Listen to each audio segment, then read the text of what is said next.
ఇవాళ చంద్రబాబు నాయుడు గారు ఎంతమందికి ఇస్తున్నాడు లెక్క చెప్పాడు. 58 లక్షల మందికి అంట, 30 లక్షల మందికి ఎగ్గొట్టేశాడు. తల్లికి వందనం పేరుతో 30 లక్షల మంది పిల్లలకి ఎగ్గొట్టేశాడు. ఎంతమంది పిల్లలు ఉంటే అంతమంది పిల్లలకి ఇస్తామంటున్నారు. ఇస్తారో పెడతారో తెలియదు. ఇంకా పైగా మీకు గుర్తుండే ఉంటుంది, జగన్మోహన్ రెడ్డి గారు 15,000 ఇస్తూ టాయిలెట్ మెయింటెనెన్స్కి, స్కూల్ మెయింటెనెన్స్కి 2,000 మినహాయించి తల్లుల ఖాతాల్లో 13,000 వేశారు. చూస్తుంది ఇప్పుడు కూడా ట్రోల్ అవుతా ఉంది మన లోకేష్ బాబు గారు. 2,000 రూపాయలు లాగేశాడు జగన్మోహన్ రెడ్డి గారు. సైకో జగన్మోహన్ రెడ్డి గారు లాగేశాడు. 2,000 13,000 ఇచ్చాడు అని చాలా ఎగతాళిగా మాట్లాడాడు. ఏమండి లోకేష్ గారు, మరి ఆ 13,000 ఫాలో అవుతున్నావే? 15,000 ఏమైంది?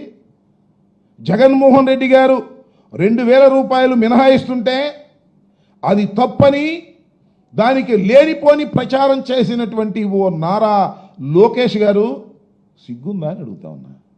ఇవాళ జగన్మోహన్ రెడ్డి గారిని ఫాలో అవుతున్నారుగా మీరు.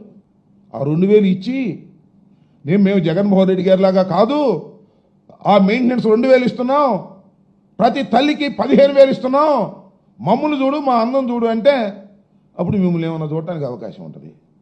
మరి ఎందుకు మీరు ఇలా చేస్తున్నారు? You are not feeling shy.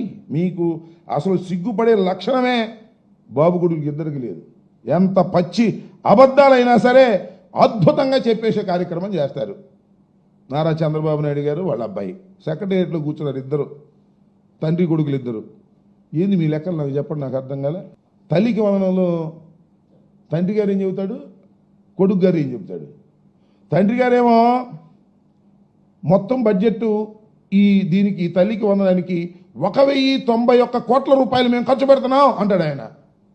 అబ్బాయి గారేమో 8,745 అని ఈయన చెప్తాడు.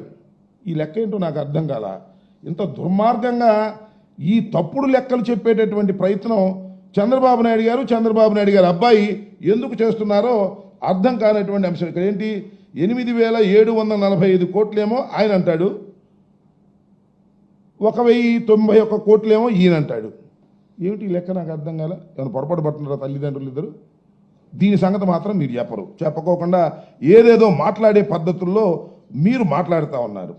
అయ్యా నేను అడుగుతా ఉన్నా, మీరు ఇవాళ మేము చెప్పాం సూపర్ 6 అమలు చేసే ముందు, సూపర్ 6 గురించి మీరు చెప్పినప్పుడు ఎన్ని వాగ్దానాలు చేశారండి ఎన్నికలకు ముందు? సూపర్ 6తో పాటు 143 వాగ్దానాలు నెరవేరుస్తాం మమ్మల్ని అధికారంలో తీసుకొస్తే అంటే జగన్మోహన్ రెడ్డి గారు ఎంత ఇచ్చాడు, చంద్రబాబు నాయుడు గారు ఎంత ఇవ్వబోతున్నారు అని ప్రజలు చాలా ఆలోచన చేశారు. అరే శభాష్రా, అసలు ఈ రాష్ట్రంలో పుట్టడమే మన అదృష్టం. జగన్మోహన్ రెడ్డి గారు ఇంత పెడితే చంద్రబాబు నాయుడు గారు ఇంత పెట్టబోతున్నాడు, ఈ గుద్దేద్దాం అని గుద్దారు. గుద్దినందుకు ఇప్పుడు అనుభవిస్తున్నారు. జగన్మోహన్ రెడ్డి గారు పెట్టిన దానిలో సగం కూడా పెట్టేటటువంటి పరిస్థితిలో ఇవాళ లేకపోవటం చాలా సగం కాదు, అసలు దానికి కావాల్సినటువంటి నిధులు కూడా కేటాయించలేనటువంటి దుష్టబుద్ధితో ఇవాళ చంద్రబాబు నాయుడు గారు ఇవాళ అధికారంలో ఉన్నాడు. సూపర్ 6కి కానీ సూపర్ 7కి కానీ అమలు చేయాలంటే ఎంత ఖర్చు అవుతుందో వైఎస్ఆర్ కాంగ్రెస్ పార్టీ ఉదాహరణతో సహా లెక్కలతో సహా చెప్పింది. 81,000 కోట్లు ఖర్చు పెట్టాల్సి ఉంటుంది అని. ఒక్క పైసా కూడా ఖర్చు పెట్టలా ఈ సంవత్సర కాలంలో చంద్రబాబు నాయుడు గారు. ఇప్పుడు చెప్తున్నాడు ఖర్చు పెడతాను అని, ఇంకా పెట్టలా. కానీ చంద్రబాబు నాయుడు గారు 1,58,604 కోట్లు అప్పు తెచ్చాడండి వివిధ సంవత్సరాల నుంచి. Record break. ఇంతవరకు ఎవరు చేయలే, ఒక నారా చంద్రబాబు నాయుడు గారే చేశాడు, రికార్డ్ బ్రేక్ చేశాడు. అప్పుల గురించి మాట్లాడితే ఏమనేవాడు, జగన్మోహన్ రెడ్డి గారు అప్పులు తీసుకొస్తున్నాడు, ఇది శ్రీలంక అయిపోద్ది, ఇది దౌర్భాగ్యమైన పరిపాలన అయిపోతుంది, రాష్ట్రం దివాళా తీస్తుంది అని చెప్పాడు. మరి ఇవాళ మాత్రం చంద్రబాబు నాయుడు గారు అధికారంలోకి వస్తే రికార్డు స్థాయిలో ఒక్క సంవత్సరంలో 1,58,604 కోట్లు అప్పు చేసి రికార్డు సృష్టించినటువంటి మహానుభావుడు నారా చంద్రబాబు నాయుడు గారు.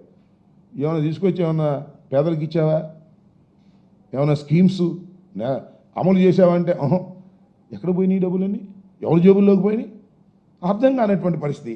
అలాంటి దౌర్భాగ్యమైనటువంటి పరిపాలన ఇవాళ చంద్రబాబు నాయుడు గారు చేస్తూ అద్భుతమైన పరిపాలన చేస్తున్నాం నమ్మండి అనేటువంటి పద్ధతుల్లో ఇవాళ ఈ రకమైనటువంటి విధానాన్ని మీరు అమలు చేసేటటువంటి పరిస్థితికి వచ్చారనేది వాస్తవమైనటువంటి విషయం అని కూడా ఈ సందర్భంగా నేను చెప్తున్నా. అదేమంటే బుస్ ధూమ్ మంత్రం అన్నీ అయిపోయినాయి.